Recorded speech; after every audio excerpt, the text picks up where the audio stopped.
You are listening to the IFH Podcast Network. For more amazing filmmaking and screenwriting podcasts, just go to ifhpodcastnetwork.com.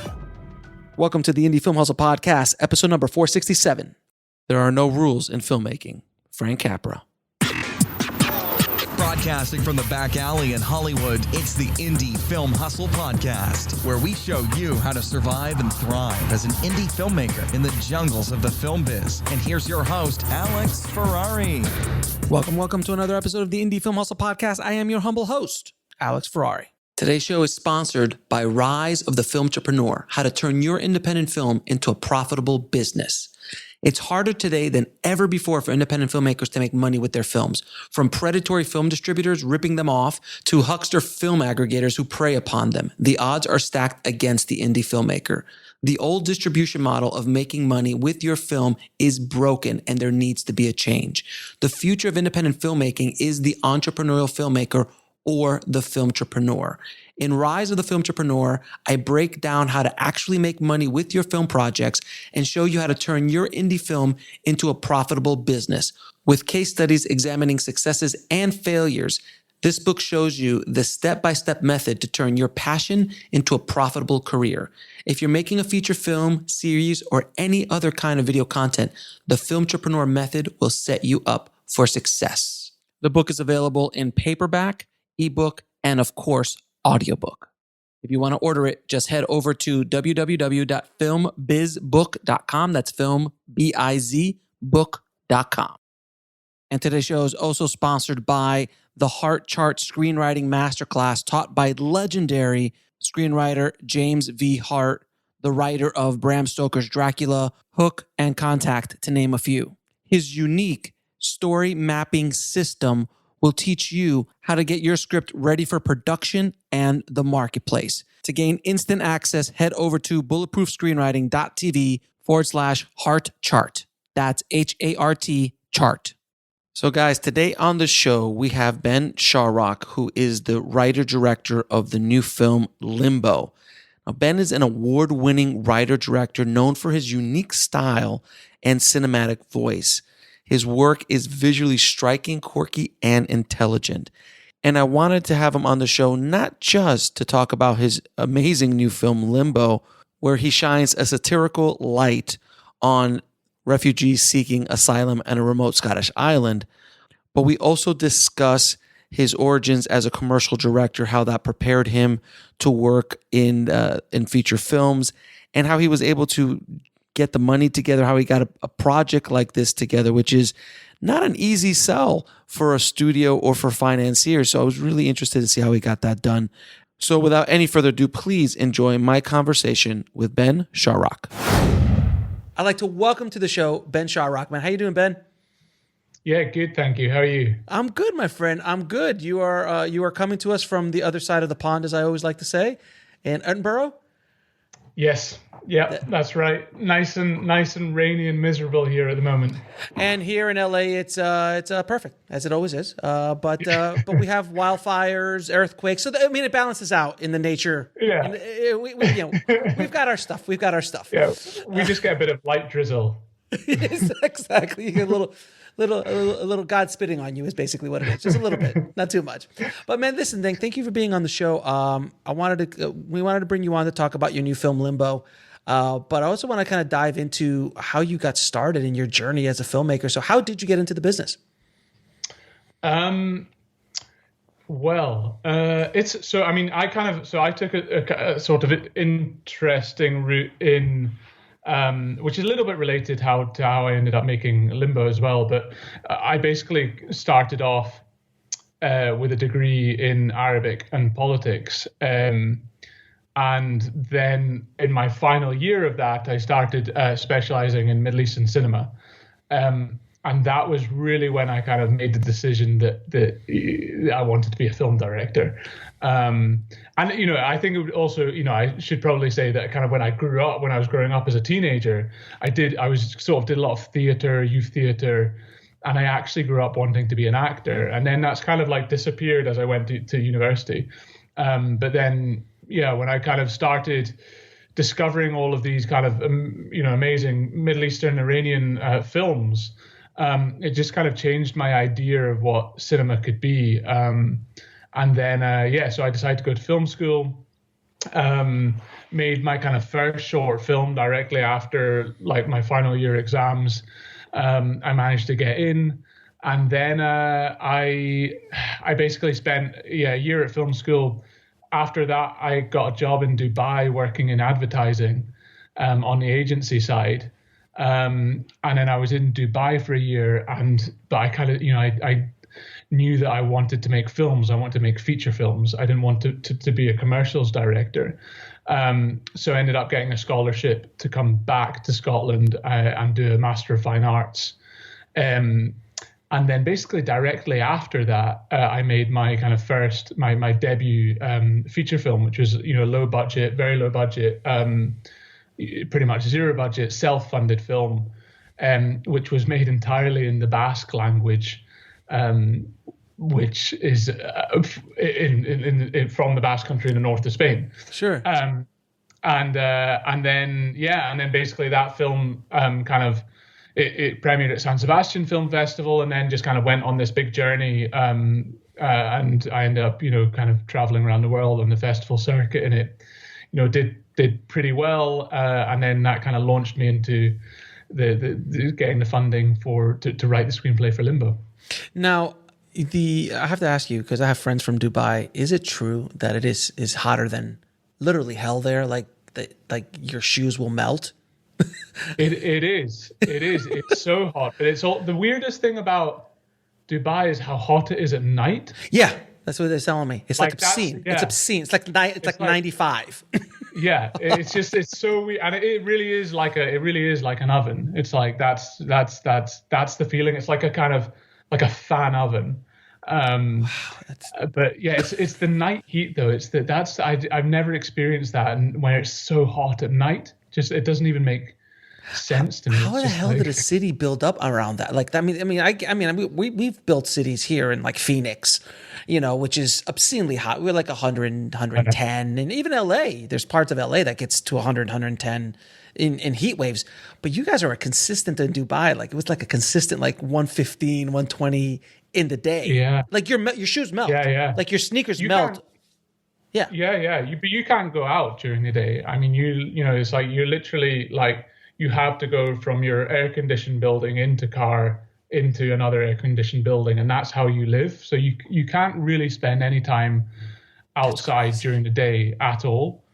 But then at night, it's really hot as well. So there's no rest. There's just no rest at all. And I'm coming from Scotland, I'm assuming it's a bit different weather. Exactly. So I'm just not built for that at all. So that's the real reason that we left Dubai. It wasn't because I wanted to get out of here. Get out of here, man. This is too damn hot. Now, I also come from a commercial background, doing commercials and got my first start there. How did working in commercials prepare you to direct your first feature? I always like asking commercial directors that, because every commercial director has a different angle on that. That's a good question. I think the main thing for me really, because the main thing for me was I think just dealing with clients and kind of managing the set and kind of, because I guess on set when I started directing commercials, I've got, it's like the agency side and then the client as well. And it's like, I think just managing all of those different people and kind of looking after them, that was probably at that stage for me, right, kind of going from film school into commercials, which was kind of then like, that experiencing a professional set and having people to sort of respond to and look after outside of a student film context was probably the biggest kind of learning curve for me. But actually in terms of like my kind of style as a filmmaker, I never really got like the chance to do a commercial in the sense that I could really kind of explore my style as a filmmaker. It was almost like too separate from my kind of feature film making. Now, unfortunately, exactly. Look, I know commercial worlds usually you got to deal with the clients and all that stuff. And the one thing that I think commercial worlds does so well is it teaches you the politics of a film, not only the film set, but just dealing with personalities and power. And we'll be right back after a word from our sponsor. And now back to the show. You know, the hierarchy and stuff like that, whereas most film directors who go right into features, they don't get that. Like a commercial director is really well trained to deal with studio executives and investors and producers and actors and egos and all of that stuff. That's why a lot of these young filmmakers get destroyed on their first feature because they get just run over. Whereas a commercial director, it's got a little bit more armor. It got a couple more tools in the toolbox. Yeah. You kind of learn how to be kind of diplomatic and to kind of deal with those different personalities and try and kind of do what you want to do, but also kind of make them the client and people feel part of it as well. And I think that's it's a really important. It is an art form to be able to make someone else, a client, feel that it's their idea so you can get the shot that you want to get. Exactly. It's an art form of being able to do that. And that's, I think some of the best feature directors in history are able to maneuver in that way, especially early on in their careers, where someone like Fincher got run over in Alien, right? And he was really well done, but then he went into... to Seven, he's like, if you're going to do it, I'm going to do it my way. And he's done okay. He's done okay. He's done all right for himself. Mr. Fincher's done okay. But I just wanted to hear that, how your take on it was. Now, how did you get a movie like Limbo off the ground? Because Limbo, obviously, when the giant robot started attacking the city in your film, that obviously sold internationally much quicker. And when the superhero showed up and helped the migrants, it was fantastic. So, and then the car chase scene as well. The car chase scene. It's like Fast and Furious all over again. It was crazy.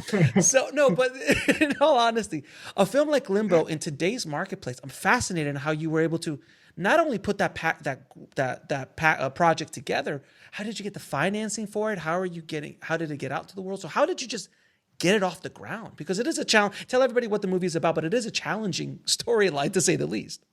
Yeah, to briefly say what it's about, conceptually it's about a group of asylum seekers that are sent to a remote Scottish island to wait for their asylum claims. But it really centers around Omar, who is a very talented young Syrian musician, and it's kind of him coming to terms with his circumstances of being a refugee. So it's not an easy sell. And it's, tonally, the film, as well, I suppose that's kind of what made this sort of treatment of this subject matter maybe a little bit more interesting for financiers, in that it, had an interesting tone because it uses comedy, or it uses absurdist humor in approaching the subject matter. But getting off the ground, I have to say, I think in our case it was actually relatively straightforward, because we have a really good sort of system in the UK, a structure for making films at this level, and for kind of then these sort of this kind of structure to support young filmmakers, or emerging filmmakers making their sort of first or second feature films. So in that sense, in my case, because I had the Pikadero, which was my low budget debut before Limbo, we were sort of kind of, Pikadero did really well in its context. So we were kind of on the radar of the industry and of that kind of core structure in the UK, with the BFI and Screen Scotland, who's the sort of Scottish government funding body, and then we've got Film 4 and BBC Films as well, which are the two kind of main broadcaster funders. And yeah, basically that was really, in my case, it was because of Pikadero, because I kind of, what Pikadero had was it sort of had kind of established or started to establish kind of my sort of style and voice and vision as a filmmaker. So we got the initial funding for the screenplay from Creative Scotland. And then basically the sort of the industry were kind of ready to and kind of looking forward to reading the script because of Pikadero. And fortunately they liked the script, so it came on board, and then we had a commitment to production. So yeah. That's really awesome, because in Europe you have those kind of and in like in Australia and in a couple other places, New Zealand, they have these kind of government systems that help artists. In America, they did nothing.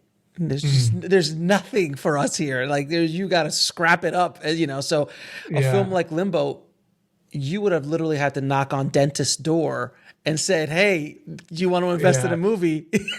kind of thing. So that's so wonderful that you're able to have that kind of support system in the UK and in Europe in general. I know a lot of countries have it out there, but that's great because you need to get stories like this out into the world, and it's hard to get.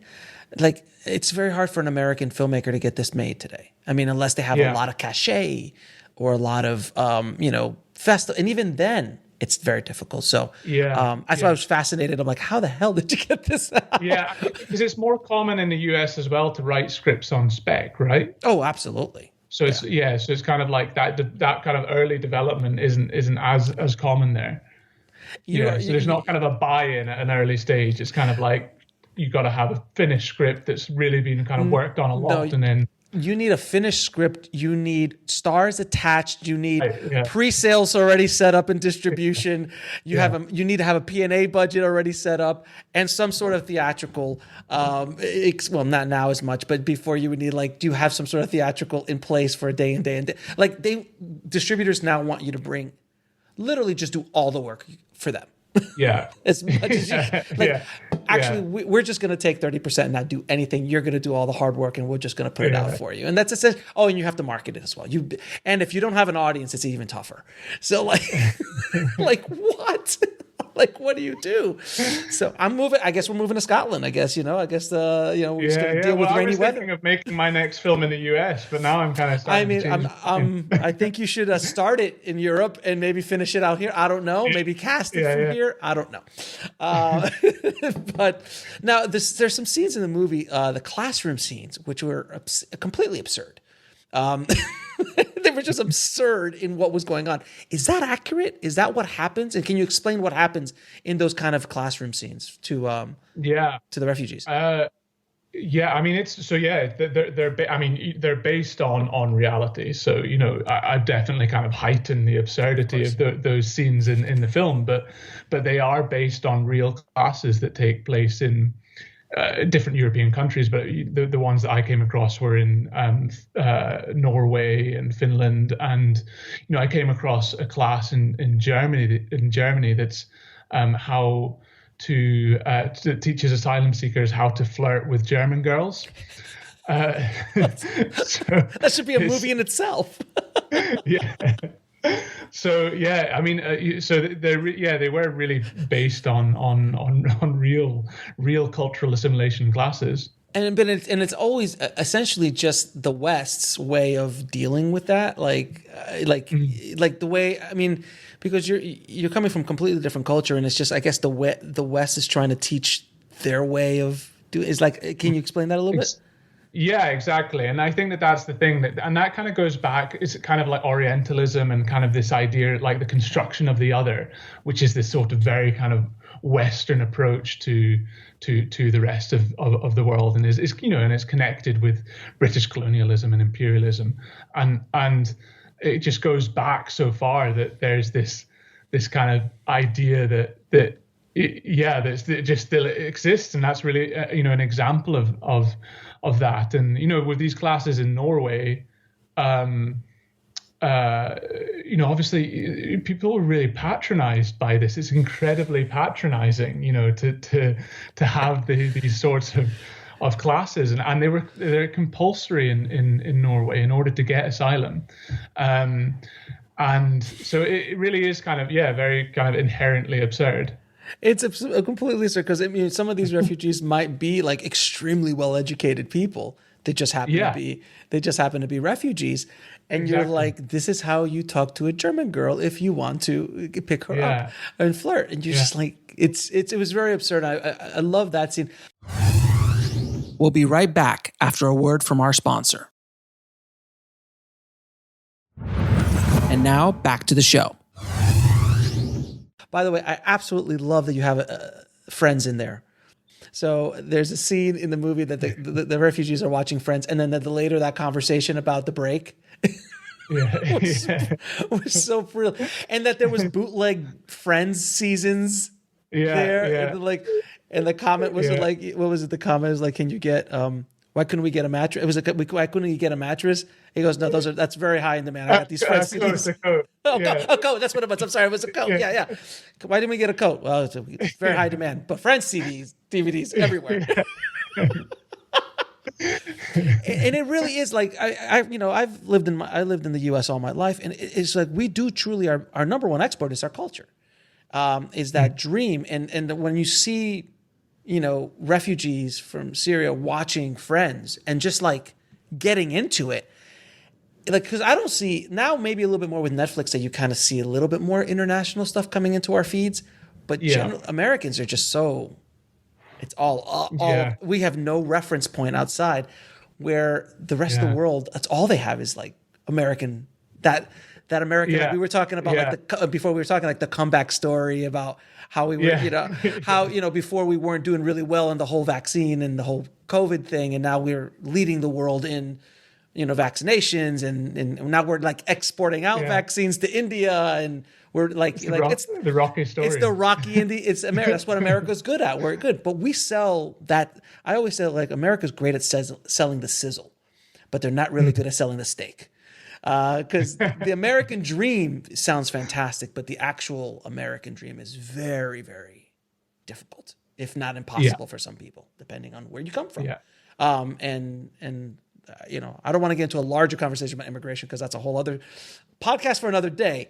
But I just found that very fascinating that you put that in there. And what was why did you pick Friends? I'm just out of curiosity. And how did you get the rights to Friends? How did you get the rights to Friends? That's another question. Well, that's another story. Yeah. I mean, wow. No, I mean, like in terms of Friends being written into the script, it was actually something that was just very natural to me to do, because it's something, it's a series that is global. You go anywhere in the world and everyone has watched Friends. I lived in Syria, and people watching Friends, they sell a lot of bootleg DVDs in Syria as well, and you just see all of the seasons lined up outside shops and everywhere in the world. I mean, I remember being in China as well, and meeting someone that their English name was Monica, because of Friends. So it's it's so kind of global and universal, and also cross-generational. That's the other really interesting thing about Friends, because I've got 16-year-old 18-year-old cousins, and they've seen all of Friends. They're obsessed with Friends. I have 9-year-olds. And the other day, Jennifer Aniston happened to just come on the screen for like some show or something, and she's like, "Daddy, isn't that Rachel from Friends?" And my wife and I just look at each other like, maybe we've gone too far. Maybe we shouldn't have let them watch all those Friends episodes. But they loved it. They love Friends, like even though it's a little inappropriate sometimes. But it's still going strong. How did you get the rights? I have to ask. How did you get the rights? We got the rights. So it was actually, so we were told that it would be impossible, essentially. Right. And then Irune, who's the producer, she's also my wife, and she was put in touch with someone who knew David Schwimmer. And then she got in touch with David Schwimmer. I think I wrote a letter to David Schwimmer. Then Irune sent it on to him. And then he basically read the script, and he loved the script, and he basically said that he wanted to help us out.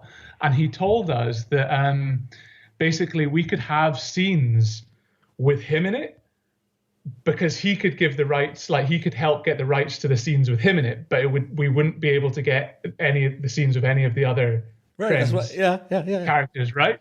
So that was it. So we were like, great. So we'll use we'll use Ross scenes in Friends, and then basically, he was actually really instrumental. We wouldn't have been able to do it without. It was quite touch and go. I think it was actually quite difficult even for him at points to kind of get past Warner Bros. But he kind of just like fought the battle for us, and he ended up getting us the rights. So it was incredible. And then and then we sent him a bottle of Pacharan, which is a kind of Basque liqueur. as you should. Yeah, as we should. And so we also, we don't actually know if he's seen the film yet or not. We want him to see the film. We hope he's seen it. But you need to send a link. I think we have, but like, he's David Schwimmer, so like he's busy. He's busy, so he's busy. Yeah. I get it. That's a fascinating story, because just being here in LA, I know that's impossible. Like, you can't get that's why I was so shocked at a kind of like indie film from Europe. Yeah. Got a clip of Friends of like, yeah. And I'm like, how the hell did they clear that? Because I mean, the budget to clear that must be the budget of the film. Like, how? Because I know how difficult that is, but now that makes sense. And people listening, like, when you said David Schwimmer, I'm like, and like, David has no control over any of that. So like, I'm like, I when you said that, I was like, he can't, like, he must have just started pulling favors. He started making phone calls and pulling people, because he has the cast has no power over any of that. They're just a cast, but they have influence. But he did it. That's amazing. That's a great story. And we got a good price on the rights as well, I think. So, like, I think David Schwimmer also got us a discount. Because it's I mean, I can't even comprehend. Let's just put it this way. I don't think I've seen a clip of Friends anywhere else other than Friends. Like, I haven't seen it in popular culture in other shows, unless it's a Warner Brothers project, and even then, I'm sure it's even an issue. But so that's why I was so shocked. So that's a great story. So everybody knows, just contact David Schwimmer and write a really good script, write a letter, and it'll all work out at the end. So one thing I found really interesting about your directing style, it is a fairly unique visual style. It kind of calls back to Wes Anderson a little bit in the way you aim the shots. Like, in the quirky colors and the color palette you use, the wallpapers and stuff. One question I have to ask is, what lens do you use for those internal bedroom shots? Because now we're going to get into like geek film stuff, because it's wide, but it doesn't fisheye, so it's fairly wide. So I just love to know what that is. Yeah, it was 16 mil. It was a 16 mil. Was it Zeiss or Cook? Yeah, Cook. 16 mil Zeiss. Yeah, that makes sense. 16 mil Zeiss standard primes. Standard primes, not super speeds? Standard prime? No, they were standard primes. They were standard. Nice. Yeah. So actually, my first film, Pikadero, we shot on super speeds, but this was with standard primes. If you ever want to get into, sorry guys, we're going to go off on a filmmaker geek thing here. If you ever really want to like go all in on the wide, get a Canoptic 9.8. Oh wow! The Canoptic 9.8 is Stanley Kubrick's lens. He used for Barry Lyndon. And without, no fisheye. Have a fisheye, right? It's like, yeah. So the shot in, sorry guys, we're film geeking out here. So the shot in Clockwork Orange, where they knock on the door right before the rape scene, and there's that wide shot that he's just crossing to the library. That was the Canoptic. The maze scene in The Shining, all the Canoptic. The following the kid on the Canoptic. So it's a super wide lens. I have one, but I have the 16 millimeter version of it, which is what is it? I forgot the millimeter of it. It's a 5.6. So I have a 5.6 in the 16 version of it, and I connect it to my Blackmagic. My Blackmagic pocket camera, the 1080p one. Oh, it's gorgeous. Nice. I shot it on my last feature. I shot with it like that. And everyone was just like, what is going on? It's so crystal clear. So it helps to have a lot of light with that lens. But with the 9.8 is gorgeous. So if you ever really want to kind of talk to your DP about it and just like 9.8. 9.8 canoptic. It's a specialized. Canoptic. Yeah, it's a special. They don't make it anymore. So it's a vintage. It's vintage. But if you like want to go all in, you really want to get that. It's the next Kubrick film. lens. That's the one. It's the Kubrick lens, bro. It's the Kubrick lens. I mean, no, it's Stanley. Come on. We'll be right back after a word from our sponsor. And now back to the show. It's a French lens, if I'm not mistaken, and they made a handful of them, but they're around. You can rent them. I mean, here in LA, they're around in LA, but even in Europe, I know they're around. So definitely check it out. Anyway, guys, I'm sorry we went on a film geek tangent here. Sorry, the gear porn. This was a little bit of a gear porn, so I apologize. And by the way, what did you shoot this on? What camera was it? Out of curiosity, it looked great. We shot it on Alexa. Okay, that makes sense. Yeah, because it has a nice soft image to it. It's very, very pleasant edges. Yeah. It's not like hard. Yeah. It's not hard edge. No. Like that's and that's the thing. I love. I'd love to shoot on film. If I'm not, if I can't shoot on film, then for me it's got to be Alexa. Yeah, and you've shot you shot film before, so you've shot feature. Did you shoot your last feature on feature? No. That was also Alexa. But you shot film on commercials. I shot film in film school. That's the only chance that I ever had, that I've ever had to shoot film. And actually, it was 16 mil. I've never shot 35 mil film. Oh man! I mean, you're a bit younger than me then, apparently, because. Well, that's the thing. Yeah, I've shot there. When I was commercials, I shot 35, shot 16. So I have my Super 8 right next to me, and we shoot Super 8 all the time and get it transferred to 6.5K. So you can really, it's gorgeous. Oh yeah, film is great. And everyone listening, there's this thing about film. It's kind of like going back to the video store. Nostalgia. I was like, oh man, wasn't the video stores great? But I'm not sure if I would want to go and rent a movie and go through that whole process. It's just so much more convenient to just stream it or put in a Blu-ray or something along those lines. Film has, for me, that kind of, unless you're Chris Nolan, you've got all the money in the world and all the resources in the world. Film's great.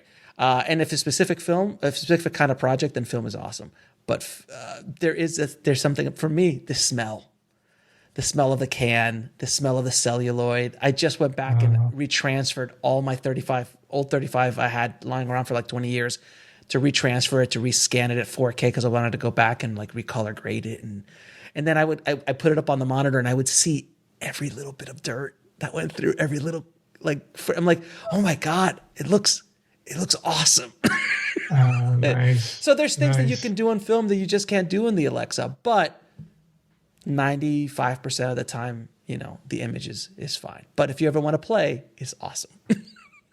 And when was the last time you shot film? Was it? Oh, I haven't shot film. Like since kind of digital took over, have you had the chance to go back to film? Or Super 8 is the only thing I've shot. I've shot a lot of Super 8 since then, which still has that film, definitely has that film texture, and I did getting it transferred here in LA at 6.5. So you get, it's gorgeous. It's gorgeous. Some of if you shoot the proper stock, oh my God, you can get Super 8 to look gorgeous. It's really, really nice stuff.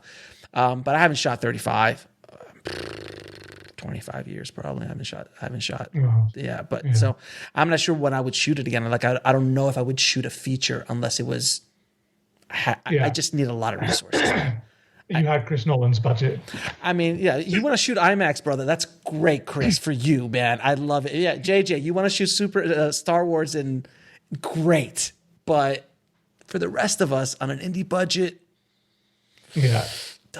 don't really know. And also, it's hard to find a DP nowadays that knows how to shoot it on film anymore. Yeah. It's true, and and the conditions as well. It depends on the film. Like if it, we shot on an actual remote Scottish island, so there was just like far too many variables. So it just would have been a nightmare. It wouldn't have worked. Finding camera assists who know how to deal with film, how to load a film mag, how to deal with film, finding the lab. I mean, you're in Scotland, so I'm assuming the film lab is not right around the corner either. So you're going to have to ship, get it transferred, upload dailies. Like, it would have been an insane process for you. Here in LA, it's even a little bit easier. But even here, it's still like it's money, it's cost, it's everything. But aesthetically, man, there's things you could do with film that you just can't do digitally, aesthetically. One of my great buddies, he was a DP on American Horror Story, which shoots completely on film. And they shot reversal, they shot black and white, they shot Super 8. They like took the film negative, threw it in a bathtub, scratched it up with sand, ran it through the scanner again because they wanted that kind of like, the DP, Michael, I forgot his name, I forgot his last name. He wanted, the creator went to the DP and said, hey, I want this scene to look like Nazi Germany porn, a Nazi Germany porn film. And you're like, what? So that's what they got. And it's like, and the DP was like looking through the computer, doing research. He's like, I hope no one is looking at my search right now, because Jesus, if someone's watching me, I get a knock on the door any minute. CIA knocked down his door. Like, what are you doing? What are you doing? Anyway, sorry for that tangent, guys. We'll get back into it. But talking about the visual style, what's your influences? Like, I mean, I'm assuming Wes Anderson had a little bit to do it, or am I off kilter there? Because it has a little bit of that vibe. Not so much. I mean, the main influences for me actually kind of go back to that time where I was studying Middle Eastern cinema, and there were two that came up in quite quick succession, which were two films. One called The Time That Remains by Elia Suleiman, the Palestinian director, and another film called The Band's Visit by Erin Colleran. And those were the two films that kind of made me want to be a film director. And they had, and I guess, you could relate the style of those films as well to Wes Anderson. And I suppose that there's a kind of, I wouldn't call it a movement, but sort of a group of filmmakers that have similar sensibilities that kind of root back to Yasujiro Ozu and, I guess Jim Jarmusch is part of that, and Aki Kaurismäki and Roy Andersson, Swedish director. And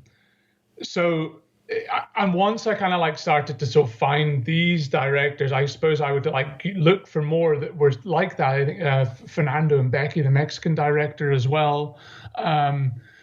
And that kind of, I suppose, formed my sort of base of kind of influence in sort of stylistic elements. But then, I suppose since then, I kind of also, I suppose, became more influenced by, people like P.T. Anderson and Nuri Bilge Ceylan, the Turkish director, and Lynn Ramsey as well. Scottish director. What I loved about it is that has that kind of like master shot, and you let the actors do what they need to do, and then the movements of it. But the framing is so beautiful. Like every shot is like a painting. Like that's a beautiful way of looking at it. It's a wonderful file, and it works really well with Limbo. Like the absurdity of some of the stuff needs to be. You don't need to cut all around. Just like let that thing sit. Yeah.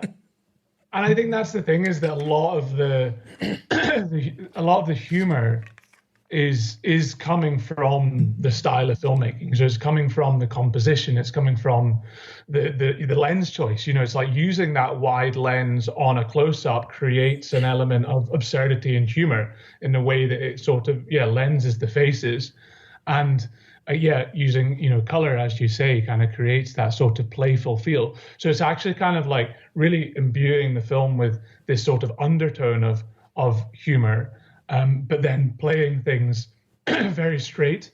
And then that sort of allows that kind of tonal balance as well to sort of go from that humor and absurdity and then kind of pivot into the more dramatic and serious tones of the film. Now, you had some amazing performances in your film. How do you have any advice on working with actors and getting the performances you're looking for? I mean, one of the things that's really important for me is the rehearsal period, and having time for that. And that's kind of not only to sort of go through the scenes but it's really to sort of spend that time exploring the characters with the actors, and kind of having those conversations where you can going into depth about the characters and going into depth about the scenes. We'll be right back after a word from our sponsor.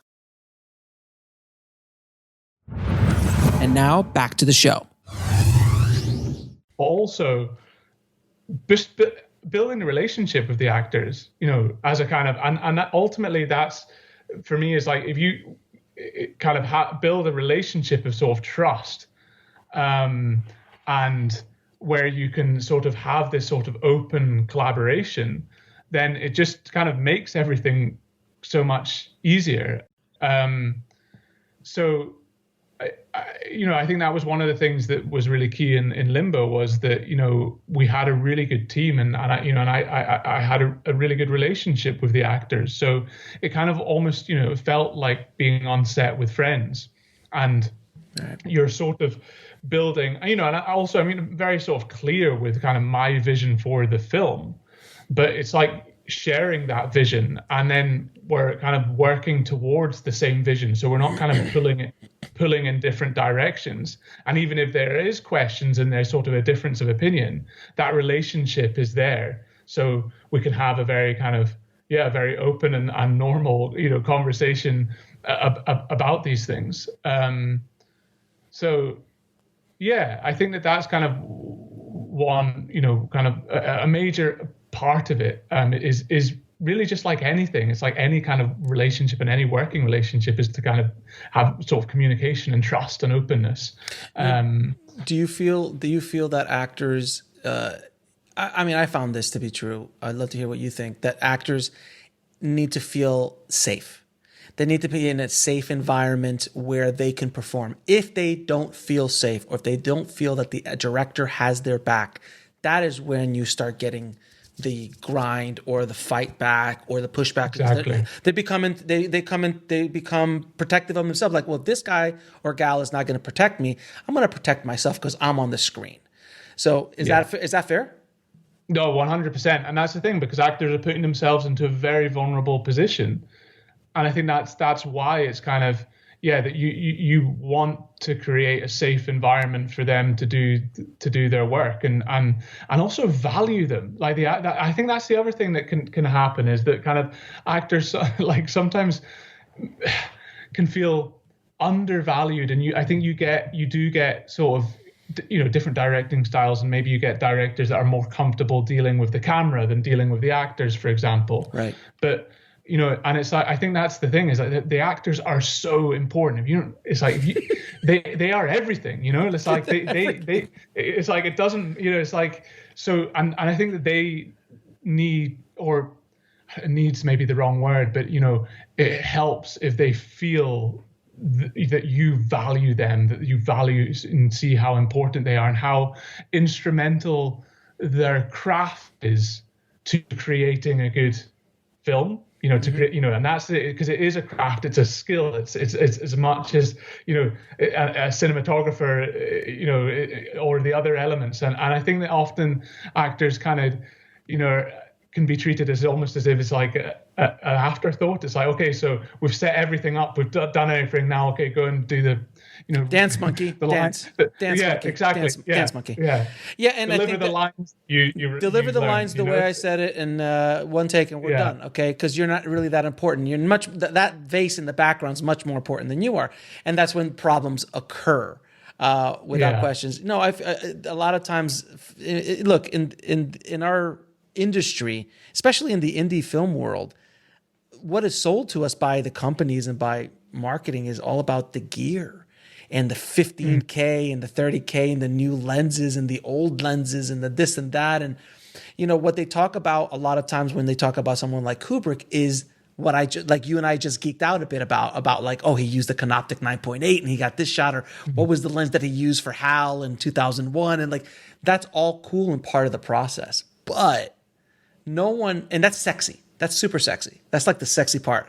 No one's like, we got to get into the weeds and rehearse with this actor and really build a character. Like, that's not marketed as much. That's not talked about as much. And most filmmakers lack in that creation of vibrant characters with the actors as a team. And that's what jumps off on Limbo. Like, all those actors, you could just tell are having a great time. And there's a comfortability in what they're doing. They feel very comfortable. I could see that in the screen. They're going out for it. They're going for it because they feel protected. And that's something that everyone listening really should understand, that I don't care if you're shooting with your iPhone, man. It's all about what's in front of that lens, man. And the actors are they're the tools, man. They're the things that are going to bring your story to life, not the lens, not the camera, not the color grading, not the giant robot that's going to kill the giant lizard. Like, that's nice. That's nice. And a lot of times those movies, like, look, I'll call it out, like Godzilla versus King Kong. I loved it. It was super fun. But I'm not thinking a whole lot about it. I'm like, my wife's like, why do you want to watch? I'm like, because I want to watch Godzilla fight King Kong for 3 or 4 scenes. Like, that's essentially what I'm watching it for. I'm not watching it for a deep plot, as long as you're going into it with that. So there's places for those kind of movies. But for this kind, I mean, filmmakers really need to really connect with that. You agree? Yeah, no, 100%. I think that's, it really, and it's also even just like simple things make a difference as well. It's like even just going up and going up close and having an intimate conversation with the actors on set, rather than yelling your lines to them or telling your first AD to deliver notes to your so it's like every single time, go and speak to the actors, go and have that, and because that's the partnership and the teamwork that makes a good film. So no question. The guys who sit behind in Video Village, just like, hey, I need you to say this line again. Oh, but let's put a little bit more stank on it. Like, it's like, like, what? And you see the actor. I've seen it. I've been on set with directors like that, and you see the actor like, what did he say? What's going on? And then they'll stop the whole thing, and you can start seeing the frustration, and that's when the whole thing starts coming crashing down, man. Now, your film has been nominated for a couple of BAFTA awards, man. So I have to ask you, I'm assuming these are your first awards nominations. How did that feel? Because that's essentially, for everyone listening, the BAFTA is the Oscars of Great Britain. So how did that feel? Yeah, it was amazing. I mean, I have to say, like, it's incredible because it's something that you sort of dream of, and like, and you start making films and you kind of dream of getting BAFTA nominations and that kind of thing. But at the same time, it's been such a weird year with the pandemic. So it's almost like there's part of it that kind of doesn't feel real because, in a normal world, the ceremony, it's like the Oscars. There's a huge ceremony. It's at the Royal Albert Hall. Like, it's, the big red carpet and the after party and like all of these things, a big meal beforehand.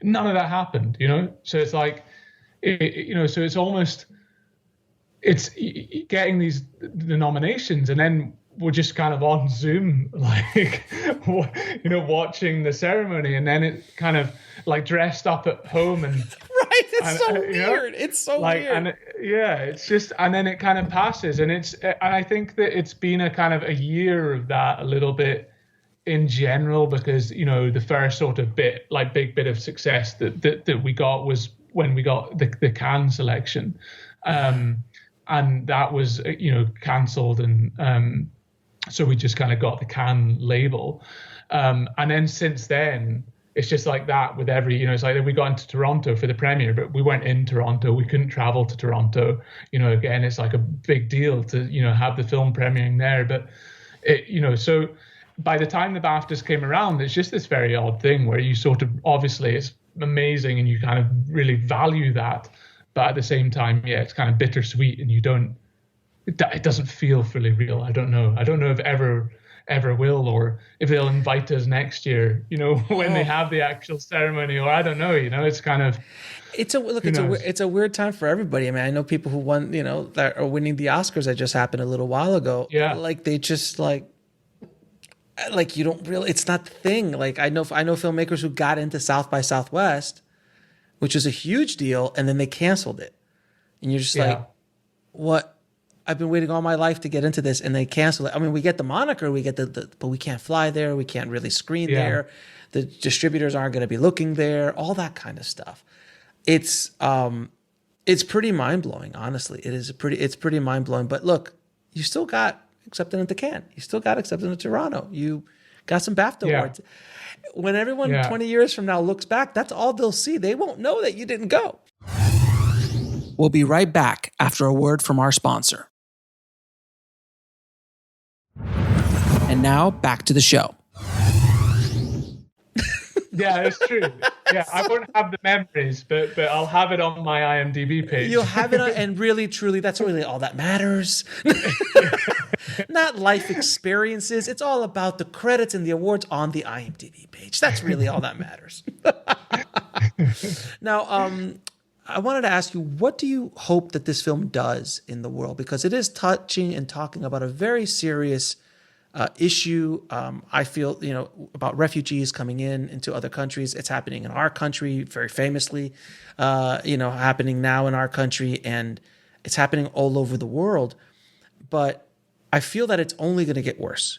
I feel that with global warming and environmental things, there's going to be millions, if not possibly billions of refugees in hopefully many years away from us as possible. But look, things are getting crazy. So what do you hope that this film does as far as putting a spotlight on that issue? I mean, one of the reasons that I was sort of kind of drawn to making a film about this subject matter was that, I was really struck by kind of what I found was a sort of process of dehumanization that we were kind of experiencing of refugees. And that was sort of through the media or different kind of depictions where you had this kind of, the refugees were treated as kind of numbers and statistics, and you had kind of demonizing on the right-wing media, and you had the pitying of refugees as well. And both of these things were dehumanizing. And so what I kind of really want from this film, it's obviously you have a whole lot of creative desires as a filmmaker and the things that you kind of want to achieve, because in the end, you're making a film. It's something that's creative and that's has my voice behind it as a filmmaker. But it is also to spotlight this issue, and I think that it is a different kind of way of looking at this subject matter, and it's a sort of different access point, and really kind of what I would like is for people to go to the cinema or wherever they watch the film and spend an hour and 40 minutes with these people on screen and look up to these people on screen, to these characters on screen, and feel close to them and feel like you know them and that you find parts of yourself in them. And then come away from the film and carry these characters around in you for a while afterwards. And I think, that's what I would like, because, in general, it's otherwise, refugees are just kind of, numbers, statistics, that, it's kind of sensationalized snapshots. But they're real people that are just people. They're just human beings like us that we can relate to. And hopefully people kind of take that away from the film. That's amazing. Well, I'm so glad that you were able to put this film out into the world in the way you did it, with a little humor to, little honey, as opposed to vinegar on the film, maybe make it go down a little bit smoother. Now I'm going to ask you a couple questions. Ask all my guests. What advice would you give a filmmaker trying to break into the business today? Good question. Wow, good question. I think that I'll kind of speak specifically about being a writer, director. And I think that one of it's not, it's not a sort of great, sort of, maybe it's not the most hopeful answer.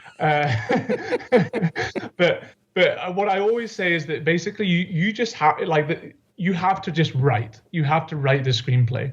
And there's so many ways to procrastinate and so many ways to kind of like go on these sort of endless meetings of kind of promises and sort of hope and kind of labs and, script labs and all of these things. And I think that it gets to a point where all of this is kind of just like peripheral sort of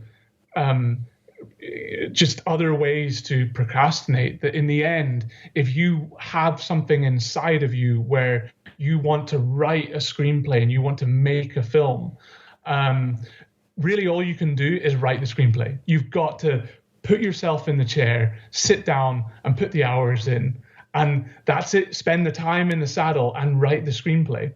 And unfortunately, like, that really is the answer.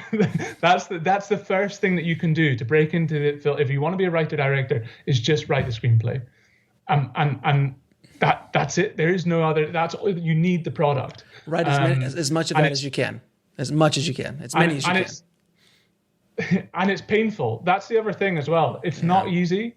So when it gets really hard, and you want to give up on the screenplay, it's meant to feel like that. It's meant to be really difficult. You don't get anything for free. That's the thing.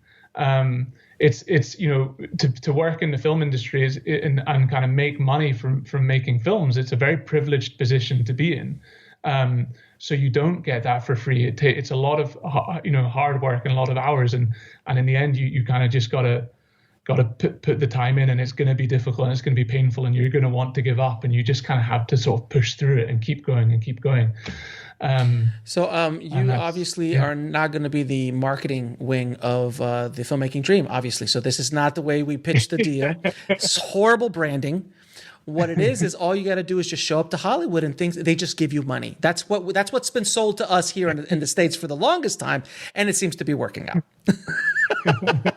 Truer words have never been said, sir, in regards to our process and what we do. And it is a very, very difficult process, and that's what I try to do with this show, is to let everybody know. Like I always tell people, you're going to get, no matter who you are, no matter how big you are, what stage in the career you are at, you could be Steven Spielberg, you could be that film student, you're going to get punched in the face.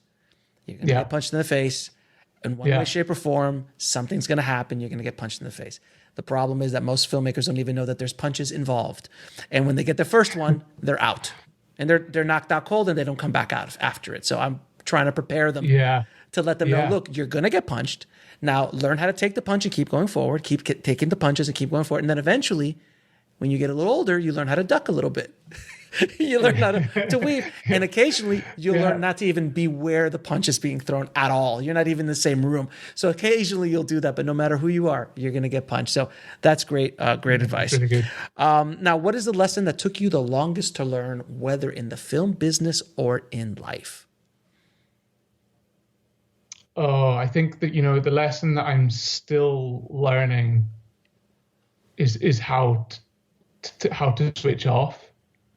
That's the lesson, that's the lesson that I really want to learn, like how to kind of how to switch off, how to relax, how to kind of that's difficult. I'm still trying to figure that out. Well, it's a disease. I mean, we're inflicted with a disease. It's called filmmaking. It's once you get the bug, you can't get rid of it.